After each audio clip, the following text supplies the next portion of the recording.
Hello, and welcome to episode 611 of Prog Review. And today, it's been a long time in the making, this one. I'm talking about, if you haven't read the title and description, Bruford, It Seems Like a Lifetime Ago, 1977 to 1980. And indeed, it seems like a lifetime ago this was released. But because there was no way I was going to pay the money they were asking, I saved up me vouchers on the Amazon. So again, if you see any Amazon links in the description and you're up for buying some stuff, click on my links. I get a micro penny and I save them up, and it feeds back into the whole thing without you actually giving me any money. So those of you that don't like to give me any money can help in that way. But yeah, this is a Bill Bruford extravaganza. Yeah, this box set came out, I think it was late last year, I think. And it's, I mean, my initial issue with it was the costs. You know, I didn't think that the content warranted the nearly £90 cost of it. So, but before we start, I'm going to hand over to Darren, because he's going to do an unboxing for you, you know. We can do that. We can put an unboxing in a review, can't we?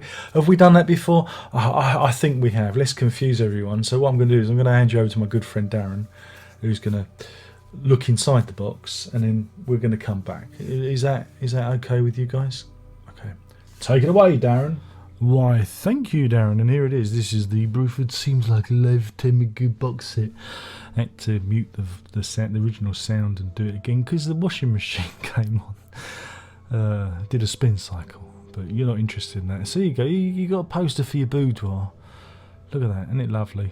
Yeah, great. And some pictures of people who were on the record, and yeah, you could I don't know, rub them against yourself, I suppose. I don't know. And here is your certificate of authenticity, signed by William Bruford himself. And it's a bit, you know, it's not exactly good quality stuff. Should have done it on the back of a bus ticket, mate. And so here we have, this is the booklet, and it's nice, it's shiny, and there's colour pictures, and there's some words that you can read. But nobody reads the words, do they? No, but I look at the pictures, but the words, no one reads the words. And so there you go. So you can look at some more pictures, and maybe you read the cuttings instead, because no one reads the words. And yeah, it goes on a bit, but as you can see, it's your standard fare. You know, if you've seen a booklet from a King Crimson box, it follows that kind of style. And there you go, there's the artwork of the albums on the back. And so we turn our attentions to the discs themselves. And they're held into the box by this kind of stone foam. That's me tongue. Put my new teeth in.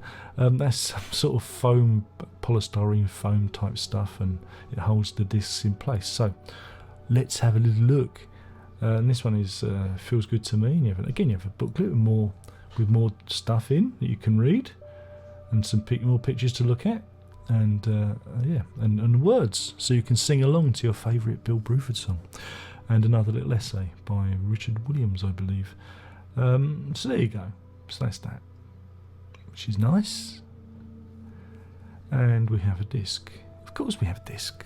Where would we be without the discs? And this is the new stereo mix, which is it's alright, I suppose, if you like that kind of thing. And here we have another one. This is the surround sound disc on the DVD. Yeah, so that's that. And then you got to kind of got a little bit stuck. Then you got to push them into the foam again, hoping that it doesn't bend any of the cardstock back, because there's a little bit of resistance there, And so we have the expanded and remixed version of One of a Kind. Very disappointed with the opening mix of Hell's Bells, but we'll talk about that in a minute. And so there we have, again, more words, more pictures, more essays for you to read and enjoy. There you go. So we put it back in there. And this is the disc. What is the disc? There you go. It's the 5.1 surround sound. I've got mixed up this time. Got mixed up. And here is the stereo remix and remaster. So there you go. It's hard work, this, isn't it? It's hard work.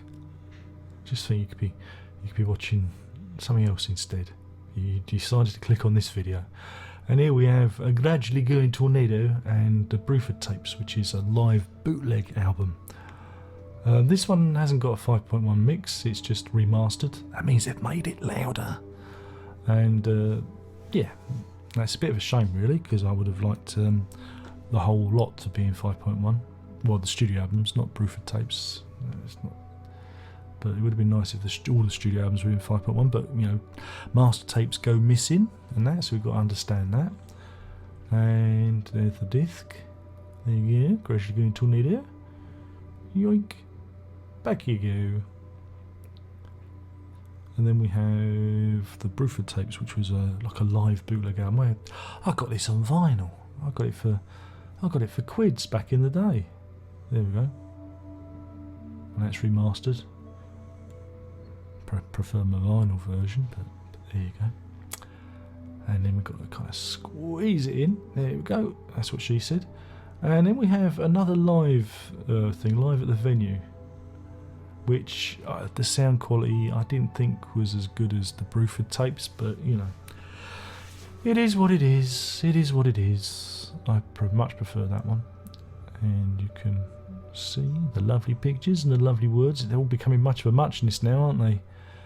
And that was that. And then there's the CD. Do stay awake at the back there. Do not drift off. Laughing at your own jokes. That's when you know you've failed, isn't it? Oh god, this is a low point, this one.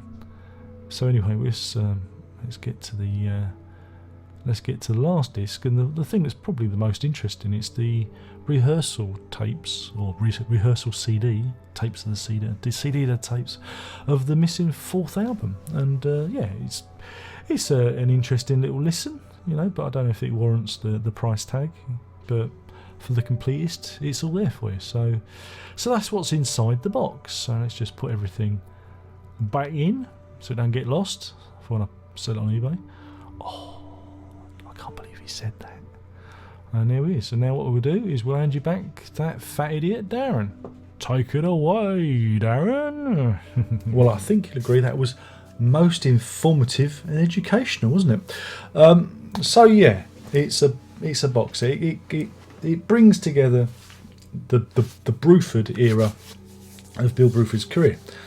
Obviously, it says it on the box, Bruford 1977 to 1980. So it's I've got to remember, Feels Good to Me, One of a Kind, Gradually Going Tornado, plus Bruford Tapes, and some rehearsal material from a fabled fourth album which never appeared. Yeah, the box set itself is, yes, it's all right. You get ephemera, you get a poster and things and photographs, which if you're into that kind of stuff's great. You get a booklet. Again, the obligatory Sid Smith is there doing his thing. It's what you come to expect. There's some nice pictures. You know, the booklet's okay.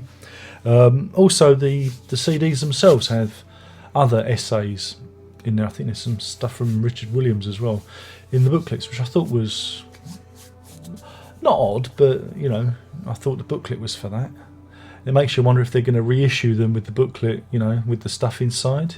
You know, the booklets, reuse them in a reissue. You know what I'm thinking? Which kind of, that's just me thinking aloud. That might not be true. That might not be true. Don't hold me to that. But that's just me looking at the thing and wondering why there are essays in the booklet of the CDs when there's a booklet. Or am I overthinking it? I'm probably overthinking it. So yeah, the big brouhaha with this is that the albums, well, two of the albums have been remixed and remastered. And you know, so you got a new stereo remix on Feels Good to Me and One of a Kind. Can't remember. And the remastering on the others.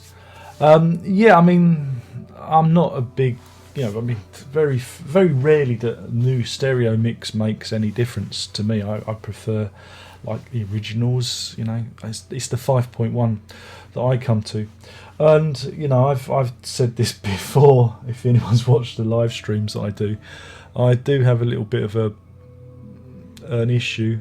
Not an issue. I know I'm left wondering why some of the decisions here are made by Jack Chick, that fella, the guy that fell asleep at the Prog Awards, that one. Why he makes some decisions with these surround mixes. I had a big issue with his Thrack surround sound mix, and here, I mean, they're not bad. It's just there are some elements that you go, why did you do that? He has a bit of a penchant for putting like I say, percussion at the back, and like I said, because I mentioned this in a live stream, I feel like I'm repeating myself, but there's like a tambourine just going tick, tick, tick, and so all my focus is drawn to that tambourine, and it's not balanced out. And again, I think some of the mixing decisions I wouldn't have made, and again, from what I've heard with other surround sound mixes, I think I would have placed things a bit differently. Again, that's just me, that's just my taste. You might get more from it.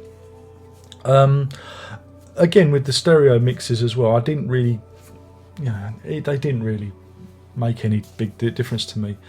I'd love to be able to include some clips, because I did have one big issue with Hell's Bells from One of a Kind, which is it's a great opener, but they've kind of the new mix is really understated, and it hasn't got that big flourish at the beginning. It's just everything's kind of pulled back a bit. And my original EG Records CD version, which I bought on import, he says, I'm going to go to the cupboard. What the hell? Let's go. Look at that. This is an American. I don't know, was it ever released in the UK? But look, I even kept the import sticker, so I knew it was an American release.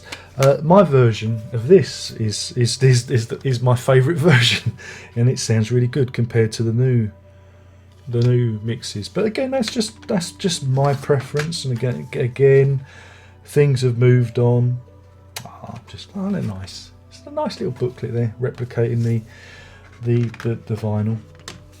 So for me, a lot of what I'm hearing will never be superior to these, and that's not because I'm a purist. It's because I don't think the stereo mixes bring much to the table. Again, there'll be other people that disagree. That's fair enough. What else is there? So again, if you want to hear two albums in surround sound, they're there for you.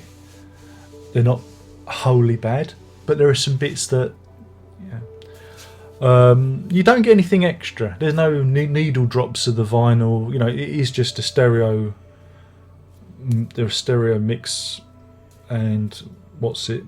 There's nothing. There's no video content. There's no, not like the Yes reissues or the King Crimson stuff where they put extra material on. Also, I think to be nitpicky, there's no. I think it's just DTS. I think. Or Dolby, one of the two. Somebody out there will know. But there's no super high resolution. Was it DVD audio? Isn't it? I was getting mixed up. But hey, don't listen to me. I don't know what I'm talking about. Remember? Do remember to tell me that in the comments section below. So that's that. So I was like, okay. Then we've got, I'm trying to remember, Gradually Going Tornado, which is just remastered. And Bruford Tapes, which is remastered as well.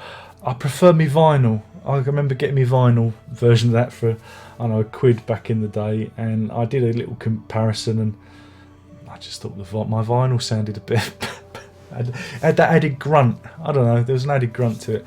And then the last disc, which is a curiosity, is the studio demos, tryouts, rehearsals for a fourth album. Very interesting to listen to. I found again the quality of the audio. There was something going on there that gave me a headache. There was like some real heavy bass frequencies in the stereo mix. I don't know. The EQ was a little bit off. I feel like I'm being really critical, but after a while, I found I was listening to this on headphones, like you do, because I do a lot of my reviews via the headphones, and I was very fatigued by that. The sound quality, it's all right. You know, it's kind of bootleggy. Maybe a couple of steps up from bootleggy. It's not like studio quality recording. It's kind of like a rough mix recording on some of the stuff. But it's interesting to hear. It's interesting to hear these ideas being worked out. And if you want to peek behind the curtain, for me, that's the selling point. Because it's stuff I've never heard. I mean, I've never heard any of that, and I found it interesting. Like hearing like King Crimson rehearsal stuff. It was like that quality, but I might have to. This is where you need like a graphic equalizer. I think I need to turn down the bass. There was something just rattling my teeth. There was. So overall, I mean, it is a good package in a way, but I'm hypercritical because you know me. But I wouldn't pay that kind of money for it. And again, I didn't think the quality of the box was up to much.